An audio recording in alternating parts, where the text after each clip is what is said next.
శ్రీ సత్యసాయి జిల్లా పెద్దగోవలపల్లిలోని అగ్రిగోల్డ్కు సంబంధించిన 150 ఎకరాల్లో ఉన్న నీలగిరి చెట్లను నరికేసి అక్రమార్జనకు తెరతీశారు టీడీపీ నేతలు.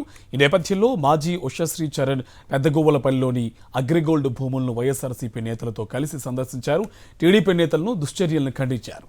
అధికారం ఉందనే దీంతో టీడీపీ నేతలు ప్రభుత్వ ఆస్తులను స్వాధీనం చేసుకుంటున్నారని ఉషశ్రీ ఆరోపించారు. ఇక విచారణలో ఉన్న భూముల్లో టీడీపీ నేతలు ఇష్టానుసారంగా ప్రవర్తిస్తూ సొమ్ము చేసుకుంటున్నారని విమర్శించారు. ప్రభుత్వ ఆస్తులకు భంగం కలిగేలా చర్యలకు పాల్పడితే వైఎస్ఆర్సీపీ సహించదని హెచ్చరించారు. వాటిపై తగిన చర్యలు తీసుకోవాలని అధికారులను డిమాండ్ చేశారు. ఈ అగ్రిగోల్డ్ అనేది గతంలో మనం చూసినాము. ఈ అగ్రిగోల్డ్ ల్యాండ్స్ అన్నీ కూడా బాధితులు ఎక్కడ కూడా బాధపడకూడదు అని మన ఎక్స్ సీఎం గారు జగన్మోహన్ రెడ్డి సారు బాధితులకు 10,000, 20,000 దాకా వాళ్ళందరికీ కూడా ఏదైతే వాళ్ళు పోగొట్టుకున్నారో నమ్ముకొని అగ్రిగోల్డ్ని అవన్నీ కూడా ఆయన ఇవ్వడం మనం చూసినాం.